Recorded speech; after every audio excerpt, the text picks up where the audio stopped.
Good afternoon, everyone, and thank you so much for coming. I'm Chelsea Foxwell, the director of the Center for East Asian Studies, and it's my great pleasure to welcome you to our first CEAS lecture of the academic year. In partnership with the University of Chicago Library, the CEAS Lecture Series is an initiative that advances the University of Chicago's Center for East Asian Studies mission in fostering dialogue and interdisciplinary collaboration. This annual series presents eminent scholars who concentrate on the study of East Asia in a variety of disciplines. Tonight's lecture is also co-sponsored with the Department of Cinema and Media Studies. For more information on the series and who's speaking this year, please visit the check-in table in the foyer and scan the QR code, which will take you to our webpage. Our next speaker on October 24th will be Jason McGrath, Professor of Asian and Middle Eastern Studies at the University of Minnesota, Twin Cities. His lecture is Reckoning with the Settler Colonial Paradox on Taiwan Public Television. Please register to attend. Tonight's lecture is being recorded and will be placed online for public viewing. So if you or your friends are interested in viewing it, we welcome you to visit our YouTube page. Now it's my pleasure to introduce Professor Thomas Lamar, who will in turn introduce our speaker for tonight. Professor Lamar is the Gordon J. Lang Distinguished Service Professor in the Department of Cinema and Media Studies and East Asian Languages and Civilizations at the University of Chicago. His current projects build bridges between media studies and environmental humanities. His several existing books are probably already well known to you, so today I'm just going to focus on his forthcoming publications and recent activities. So he's got a forthcoming edited volume with Jody Berland, Digital Animalities, and it explores the digital mediation of animal life in the context of climate breakdown. He also has Half-Life, Radiation and Animation, which turns to the physics of animation to rethink the agency of radioactivity in the era of ongoing global nuclear disasters. And some of you attended his recent event, Green Heresies, Critical Ecology and Plant Studies, and that was part of a research initiative that engages with ecological approaches to intelligence emerging across AI research and plant study sciences. So let's welcome Professor Thomas Lamar to introduce our speaker.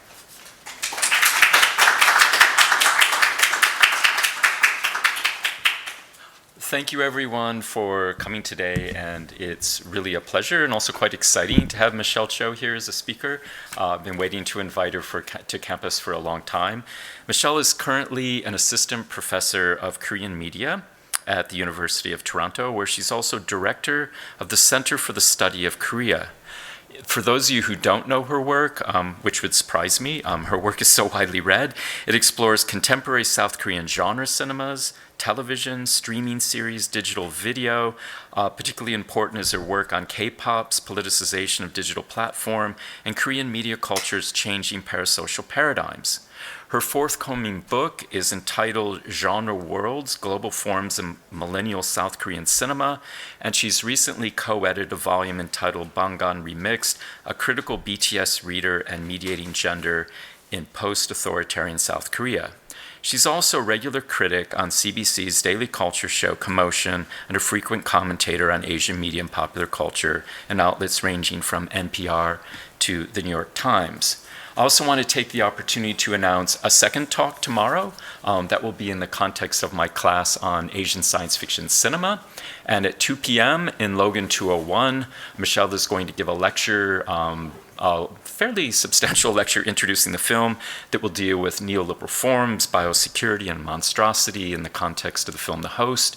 That's going to be followed by a screening of The Host and also a discussion to be led also by Michelle Cho. So I hope you'll join us for that. That's again 2 p.m. tomorrow in Logan 201. And with that, thank you, Michelle, for being here. I'm looking forward to the talk.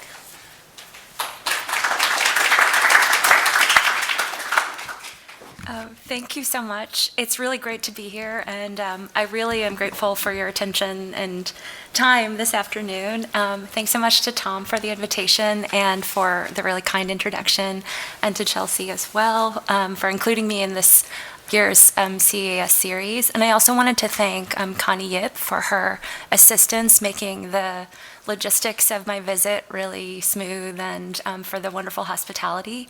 I am going to read a talk, mostly because I sometimes have trouble with time management.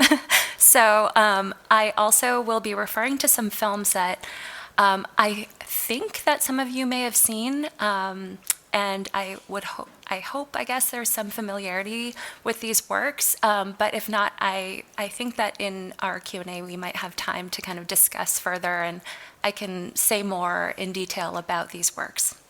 So anyways, I'm just gonna begin. So my talk today analyzes films that critique contemporary South Korean society through their metatextual approach to the familiar tropes, visual effects, and imagery of fantastic cinemas. I argue that the overarching aim of these films' deployment of fantastic forms is to articulate multiple collective experiences of post-colonial disenchantment, with populism and minjung democratic politics, with modernization as industrial capitalist development, and with the heteropatriarchal ideology of family sacrifice as the alibi for militarism and neoliberal economic policies. I'm going to conclude by connecting these films to the disenchanted fantastic narratives that have come to dominate the K-culture brand, from genre hits like Train to Busan in 2016, to pandemic-era streaming hits like Sweet Home, All of Us Are Dead, Hellbound, and Squid Game, which comprise a corpus of works that critique late capitalism in South Korea through dystopian fantastic narratives. My proposal of a genre cycle of disenchanted fantastic cinema comes from my forthcoming book, Genre Worlds, Global Forms, and Millennial South Korean Cinema, which explores 21st century South Korean film media's generic treatment of national identity and the modes of subjectivation instated by the discourse and policies of segewa, or neoliberal worldizing. That's kind of how I define it in the work. In the chapter from which I draw today's talk, I assert that anxieties about the imperiled value of an exclusively defined national subjectivity and the attendant weakening of collective identification in the post-IMF period are expressed by a film modality that I call the disenchanted fantastic. This genre both refutes the Weberian disenchantment thesis and projects affective states of disillusionment, disappointment, or embitterment suggested by the colloquial use of the English word disenchanted. I use the phrase disenchanted fantastic instead of magic realism, fantasy, or science fiction because I foreground the undecidability between ostensibly rational and irrational explanatory frameworks that primarily differentiates the fantastic from these other related genres. So the genre parameters of an a-rational fantastic build on Svetlana Todorov's structural parameters of the fantastic, but I argue for the specific historical and geopolitical forces that condition the function of fantastic genre forms for contemporary audiences of South Korean cinema. The socio-political currents of disenchanted fantastic cinema cohere across a variety of works, but today I'll elaborate the genre's characteristics as they appear in the works of South Korea's most celebrated commercial auteurs, namely Park Chan-wook, who is the director of Oldboy, Bong Joon-ho, who, of course, made Parasite, and Kim Ji-woon. He's a kind of maybe lesser known by name, but extremely successful commercial genre filmmaker. So I'll be talking about one of each of their works that were produced in the first decade of the new millennium. So I'll try to cover A Tale of Two Sisters, I'm a Cyborg, but that's okay, and The Host. The point of comparison that I use to discuss the films, in addition to their relative contemporaneity, is their shared thematic focus on the antagonism between individual and collective experience and interpretive frames. What I mean by this is simply that each of these films centers protagonists whose reality sense is fundamentally refuted by the social order, depicting a state of alienation that goes beyond competing rights claims or identitary indifference to index a lack of a common world horizon. I thus read the films in two registers. First, as examples of a shift that I claim is increasingly evident in so-called world cinemas towards the expanding popular sensibility of the fantastic. And this is kind of part of some work that I've been interested in and kind of seeing how world cinema as art cinema is increasingly genreified. And second, in their varied treatments of the form and function of interiorized fantasy as resistance to hostile and depersonalized social relations, and simultaneously the capture of such resistance by social forces that devalue collectivity in the lived spaces of late capital. Further, the expansion of the category of fantastic film, as evidenced in the growing use by audiences and distributors of the term in such contexts as international film festivals, suggests a growing preference for genre filmmaking for both commercial and artistic aims.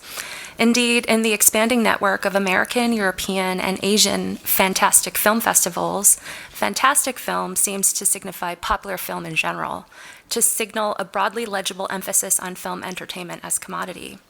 Although this generalized use of the term fantastic serves mainly as a marketing tool, uniting audiences in diverse locales by reference to familiar genre expectations, I argue that the fantastic might nevertheless offer a framework for substantive critique.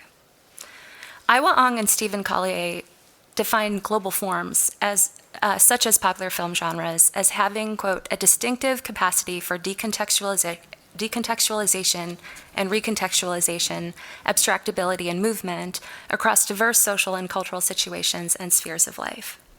In South Korean genre cinemas, such forms are often localized by problematizing a local interiority against global exteriority as imposition. By focusing on this tendency to juxtapose competing world horizons, the films of the Disenchanted Fantastic highlight the irrational substrate of rationalized social space as opposed to one split by the intrusion of the supernatural into disenchanted modern reality.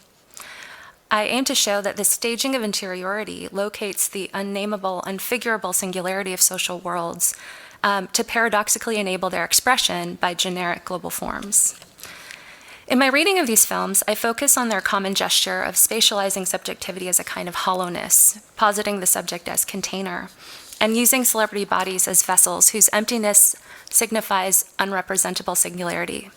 This isn't a melancholy vacancy, but a way of examining the subject's embodied form as a membrane that encloses an interiority that exceeds symbolization, a way of representing subjectivity that reflects the limits of a modern rationalization project to decode the workings of the psyche.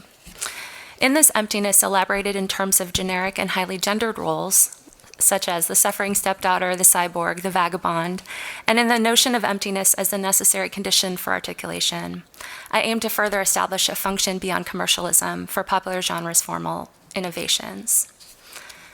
So Todorov describes the genre of the fantastic in the following manner, quote, in a world which is our world, an event occurs which cannot be explained by the laws of this same familiar world.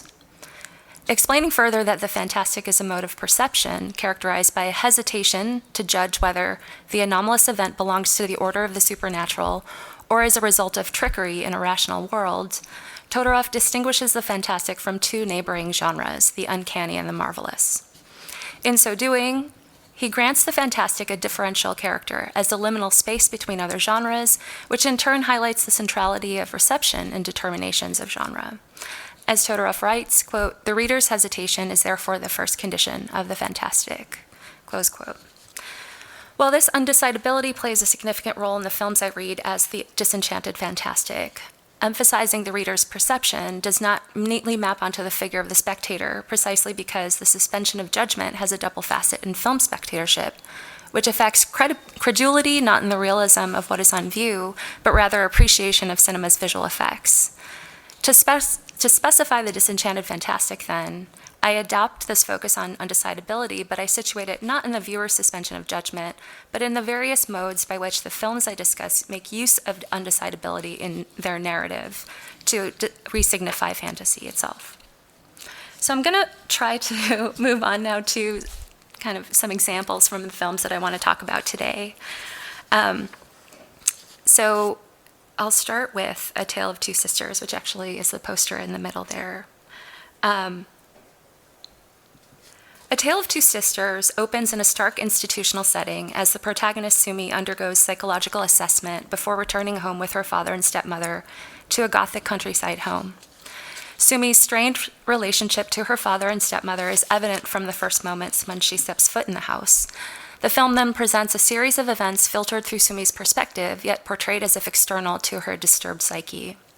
The film's twist ending reveals that her increasingly violent conflicts with her stepmother are not events taking place in the film's present, but elaborate reimaginings and at times reenactments of past arguments and events, particularly the tragic deaths of her sister Soo-yeon and her depressive mother. Two Sisters play with narrative chronology, perspective, and focalization, establish it as a signal case of South Korean cinema's elevation of formerly lowbrow genres like horror through its elaborate mise-en-scène and complex intertextuality. Two Sisters presents undecidable explanatory frameworks for the film's images and events. Supernatural haunting and psychotic derealization are coextensive and intertwined rather than mutually exclusive. And the film's transmedial engagement with well-known pre-modern folktale Changwa Hongyeon remediates pre-modern and contemporary systems of divine justice through the film's gendered figures of rage.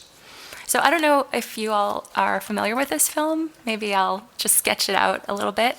But basically, you see events taking place that are kind of uncanny. The figure of a ghost kind of appears multiple times, and then the twist towards the end, and this is a spoiler, I'm afraid, is that what we have experienced thus far is actually all happening in Sumi's head, right? So I'm really interested in kind of questioning why that withholding of information, which you might not have in a different type of film, is insisted upon and what that revelation does. So Two Sisters' twist ending relies on the withholding of information from the viewer until its final scenes, presenting its diegetic world as if it contained multiple character points of view in the manner of classical narrative cinema. Two Sisters' destabilizing revelation that the images presented to the viewer have been projections of Sumi's traumatized psyche nonetheless preserves the film's broader critique of the social forces that result in Sumi's fragmented personality. Transposing the injustices of a pre-modern Korean cosmology to the contemporary period, Two Sisters shows how women continue to be afflicted by structures of rationality that entitle men to behave with impunity and, even worse, evade the supernatural judgment meted out in the original folktale. Various versions of Changwa Hongyeon have circulated in both literary Chinese and vernacular Korean versions since the mid-1600s, the period in which actual events said to have inspired the story took place. The tale's titular characters are the beloved daughters of a Yangban government official, and after their mother's untimely death, the girl's father remarries a malicious woman who devises a scheme to discredit them and position her sons as the official's sole heirs. In particularly grotesque fashion, the evil stepmother accuses Changwa of sexual impurity by placing a skinned rat in her bed and calling it a miscarried fetus. Disgraced, Changwa drowns herself in a lake, and Hongyeon soon follows suit. They return as ghosts, seeking justice for their stepmother and stepbrother's crimes. Scholars of the tale's adaptation have discussed the manner in which successive versions of the story integrate both the Buddhist concept of karma, or inyan, which extends the consequences of individual action and retribution across multiple lifetimes, and a Confucian moral-political worldview as a syncretic cosmology characterized Chosun vernacular culture. But in a disenchanted modern episteme, neither karma nor the socio-political harmony restored by the ghost's demands for retributive justice can be called upon to explain the unsettling phenomena that take place in A Tale of Two Sisters. As a contemporary horror film, the undecidability between a supernatural cause for the film's uncanny images and this modern form of the fantastic in which Sumi's psychological disturbance accounts for the distorted perceptions of the house remains irresolvable. Even a rationalized reading of the film that would account for the scene in which the pre-modern figure of the vengeful virgin ghost appears in the kitchen and frightens multiple dinner guests by deeming it a fragment of Sumi's disorganized psyche, has to contend with the film's visual presentation of these enigmatic symptoms, including a sequence of the dinner guests' exhausted and terrified drive home. To whom can we attribute this scene, the supposedly disenchanted aftermath of a supernatural encounter?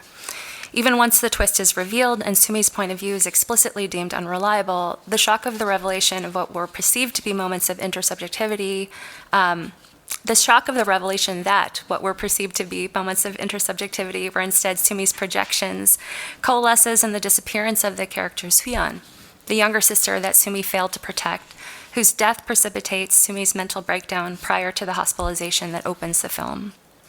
Soo-yeon appears terrified to be disappeared by secular rationality as the film makes metaleptic reference to its own ambivalent agency to reveal to the viewer a disenchanted and thus reorganized worldview. Instead, the film's reference to Changhwa Hongyeon ties it into a series of cinematic adaptations that invoke the fantastic to indict the continued structures of patriarchal disposition of girls across eras. The folktale has been adapted to film no less than 6 times since 1924, and though Kim's version of the film veers farthest from the letter of the folktale, this updating of the character types and dynamics to a present that's neither totally rational nor enchanted converts the folktale's moral certitude.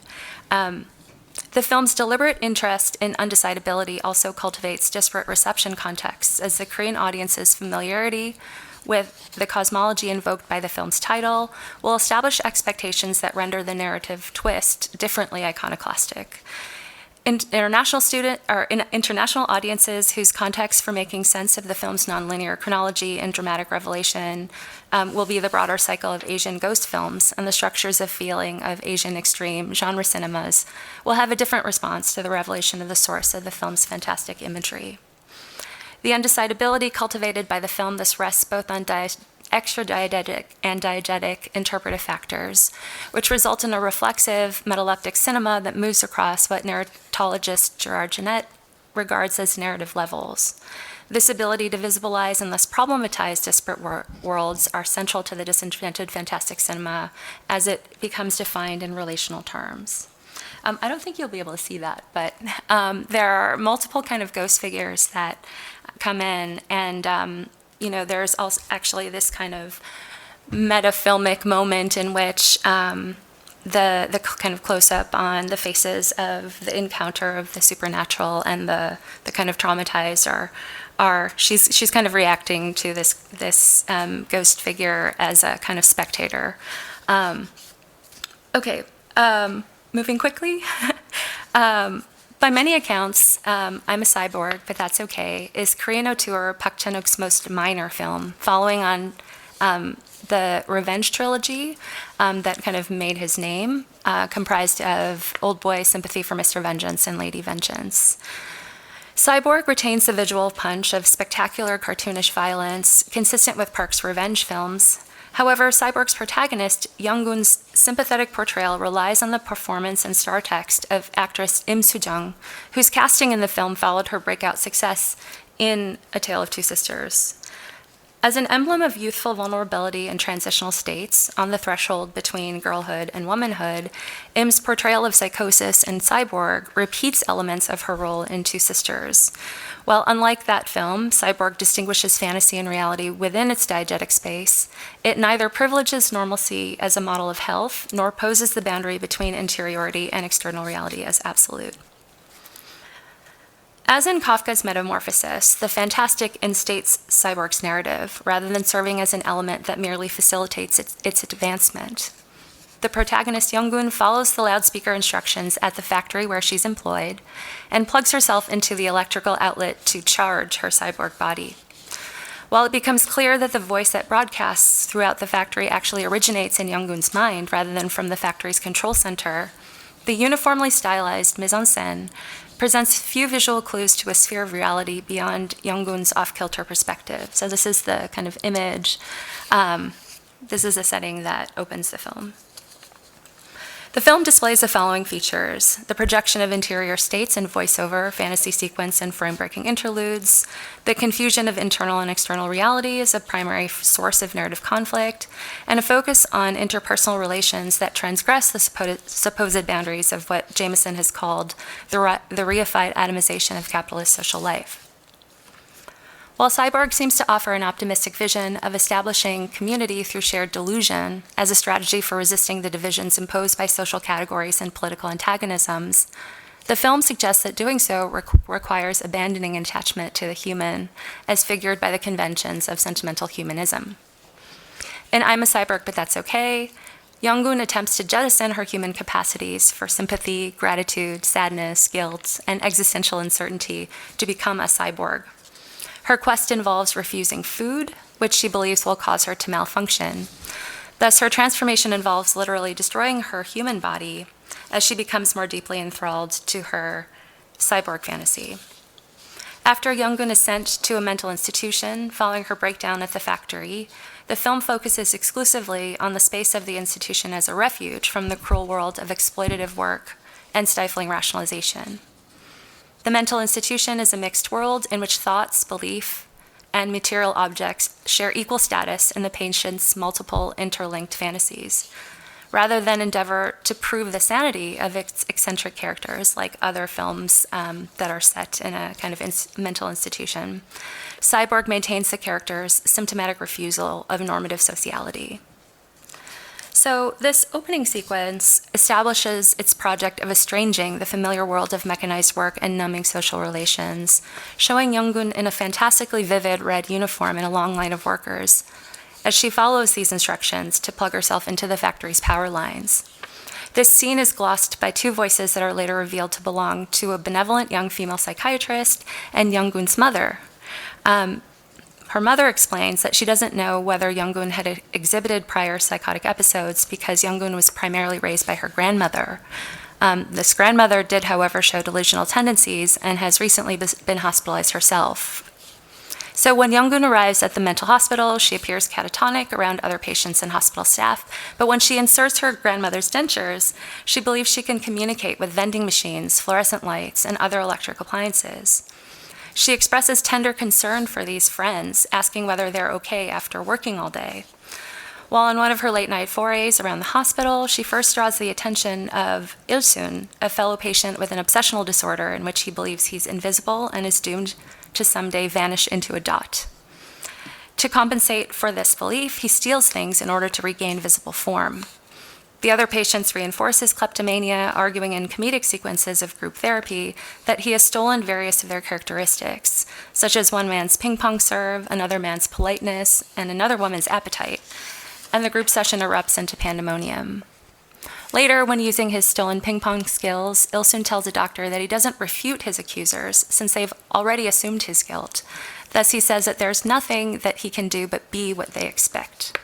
He follows this remark with an ace return, and the ball fills the frame with its enigmatic branding, Peace Korea. The film places this elliptical reference to the National, which momentarily punctures the film's whimsical narrative, in the realm of the derealized space of Il-sun's delusions. So when Young-gun hears about Il-sun's reputation for being a skilled thief, she approaches him to steal her sympathy. In Young-gun's fantasy world, she's a cyborg who must kill all of the Haeyeon men, or white-jacketed hospital staff, who keep her confined and separated from her grandmother. Her fantasy defends her from her empathy, her tendency to experience others' suffering as her own. And Young-gun's main barriers to executing the instructions of her grandmother to kill the hospital staff are her feelings of remorse, which is why she enlists Il-sun to help her by stealing her sympathy. In Young-gun's world, the 7 deadly sins are sympathy, sadness, restlessness, hesitation, useless daydreaming, guilt, and gratitude. All of these offenses prevent her from successfully completing her machinic obligations. These qualities are also barriers to treating human existence as an exploitable resource. Thus, her cyborg fantasy extends a disenchanted logic of instrumentalizing human labor to its irrational extremes. Il-sun's problem of invisibility has led to his inability to relate to other people except by stealing their attributes. He initially refuses Young-gun's request, since, as he rationally points out, if you ask me to steal something, that's not stealing. But intrigued by the notion of theft as benevolence, he agrees to help Young-gun and determine the best time to steal her sympathy. What the film suggests occurs between the two characters, who share the delusional belief that one can have one's sympathy like an external possession stolen, is that they increasingly inhabit a shared world. As Il-sun follows Young-gun around the hospital grounds, he develops an interest in her well-being. One night, when she learns that her grandmother has died and seeks him out in desperation to take her sympathy so she can kill the hospital staff as revenge, he agrees and she transfers her feelings, leading to a vivid sequence where Young-gun transforms into a machine that shoots bullets out of her fingertips, massacring the nurses and doctors. Il-sun follows her to the scene of destruction, grimacing with horror as he witnesses the fantasy with her. But when Young-gun then collapses as this fantasy has overtaken her frail, malnourished body. This leads Il-soon into a relationship of care with Young-gun as he observes her and learns that she's not eating. He develops a protective attitude towards Young-gun as he realizes that her body cannot support her cyborg being as her anorexia is killing her. He devises an innovative solution to help her, which only works because he takes her delusions seriously. He fashions a piece of metal, calling it a rice megatron, and pretends to install it into her body, which he tells her will convert food into electricity so that she can more efficiently recharge. Though fearful and distressed, Young-gun manages the first spoonful of food, and as she swallows, her torso lights up with the whirling cogs of the rice megatron. From this turning point, Young-gun's recovery proceeds quickly as she manages to finally tell the doctor that she's a cyborg and to recount her loss on the day that her grandmother was taken from her house. However, this progress does not dispel Young-gun's delusions or terminate in her normalization. Instead, she and Il-soon partner to decode a message that Young-gun receives from her grandmother in a dream, explaining to her that the purpose of her existence. By miming the lip movements Young-gun remembers from that dream, the pair decipher the following message: "You are a nuclear bomb. The purpose of existence is world's end. Need 1 billion volts." Thus, the movie ends with Young-gun and Il-soon trekking into a field in a rainstorm, waiting to be detonated by lightning. They wait out the night in the rain and awaken to a rainbow-embellished sunrise. Though she thinks of herself as the bomb that destroys the world, Young-gun and her fantasies have actually served to knit the community together, recalling the Peace Korea ping pong ball. The fantastic worlds of the hospital patients do not need to be dispelled by a unified reality sense. Indeed, it's both possible and necessary, as a number of characters explain, to, quote, give up on the hope of being cured and give life our best effort, suggesting that peace on the peninsula and throughout the country can be achieved only by acceding to the tenacious fantasies that characterize both sides and giving up the expectation of a rational solution. Okay, so moving on. Bong Joon-ho's 2006 creature feature, The Host, combines trauma, history, and non-normative psychological states in a comedic form, using cinematic everyman Song Kang-ho to portray a subject much like Cyborg's Young-gun, whose refusal to conform to social type is mainly expressed through an interiority that cannot absorb social norms and conventions. Referencing a trans-Pacific genealogy of cinematic monsters from Hollywood's King Kong to post-war Japan's Godzilla, The Host tethers its story to both an intertextual legacy of giant monster fantasies and a realist anchor, basing its narrative on the McFarland incident, an episode in which a U.S. military official ordered toxic chemicals to be dumped into the Han River that cuts through the capital city, Seoul. This flagrant act of pollution gives rise to the mutant creature that emerges from the river and attacks human prey as they picnic in the leisure spaces of the Han River Park.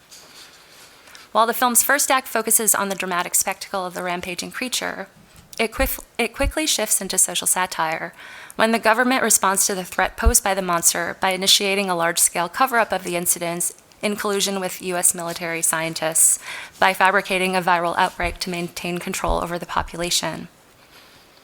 Promptly placing all witnesses to the monster's attack in quarantine to contain the so-called virus, the state lies to the public while mobilizing joint U.S. and ROK military troops to wage chemical warfare on the creature in spite of the environmental damage and public hazards that will result.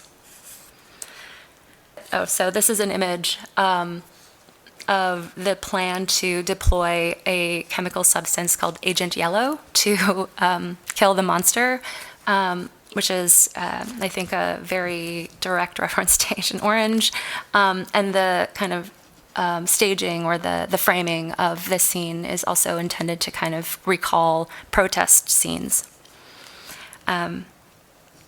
Okay, the family unit at the center of the film, the Parks, is comprised of misfits, particularly the eldest son, Kang-do, played here by Song Kang-ho. Kang-do begins the film with a mild developmental disability, yet in an ironic twist, he gains mental acuity when given a non-consensual lobotomy by army medics who seek to subdue him in quarantine. Kang-do and his family break out of their forced detention when they realize that the authorities have no intention to help them rescue their youngest member, Kang-do's beloved daughter, Hyun-seo, who was captured by the monster in the initial attack and is being held in a lair deep in the recesses of the labyrinthine tunnels along the banks of the river. Kangdu's younger sister Namju, a skilled archer whose anxiety has foiled her professional sports career, and younger brother Namil, an unemployed college graduate frustrated by his failed attempts to gain white-collar respectability, join the mission to rescue Hyunsa. Actively thwarted by the institutions that are ostensibly protecting the public, Kangdu and his family find themselves fighting two enemies, the monster and the state. Film critic Nam Lee characterizes the film as an homage to the democracy movement and a revival of minjung sensibilities, noting how the Park family's battle against the monster reactivates the scenes and sensations of direct democracy and militant protest actions, such as those that took place during the 1980 Gwangju uprising and in student and labor protests of later years. Bong satirizes the co-option of the student activist generation, also known as the 386 generation, 386 generation, to which Bong himself belongs, through the character of Namil, Kangdu's malcontented younger brother.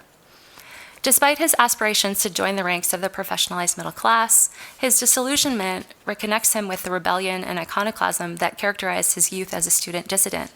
Yet this protest energy emerges only in service of the family's goal of slaving Hyunsa, rather than recovering the minjung's collectivist national ethos.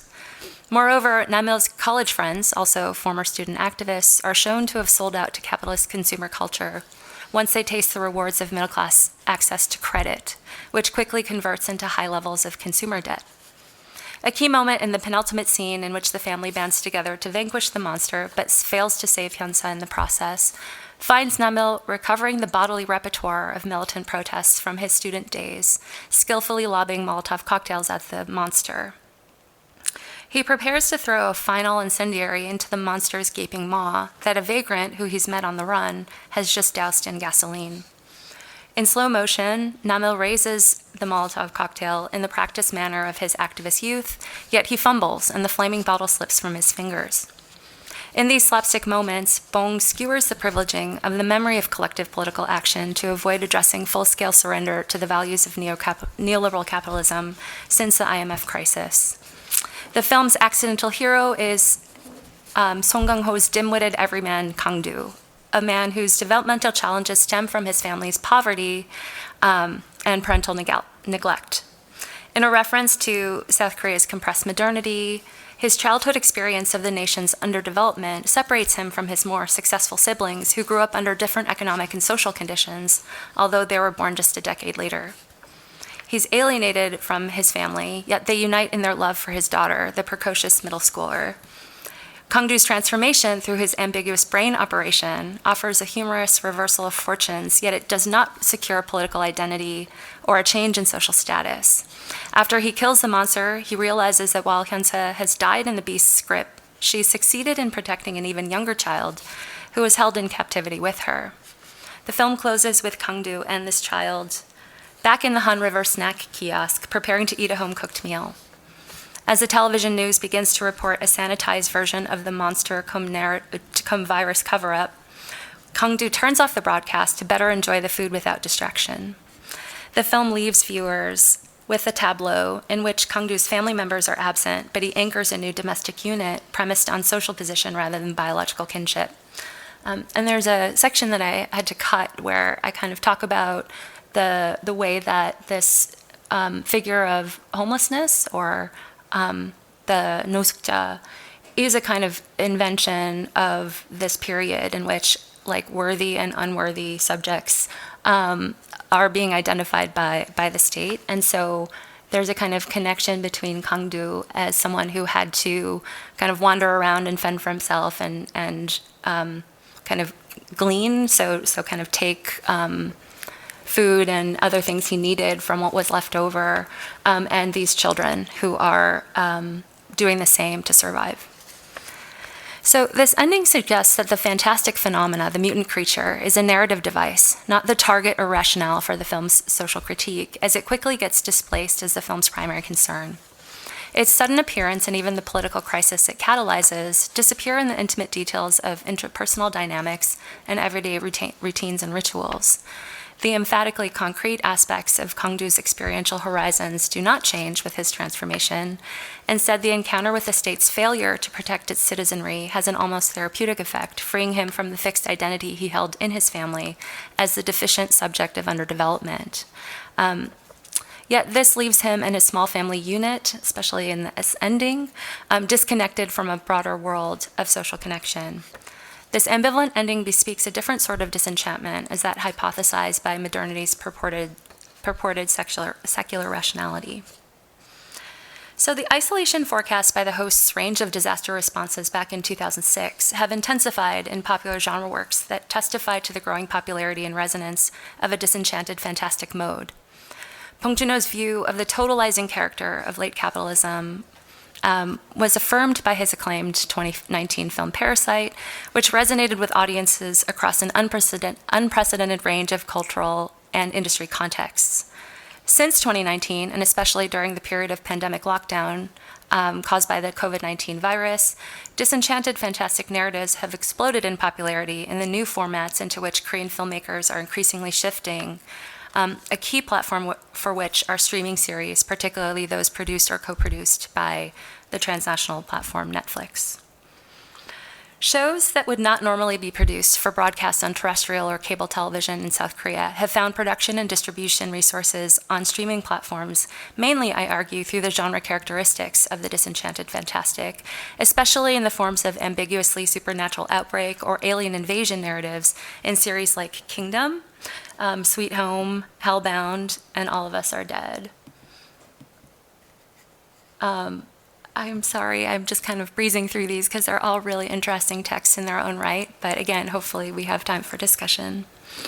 The popular disenchantment with neoliberal development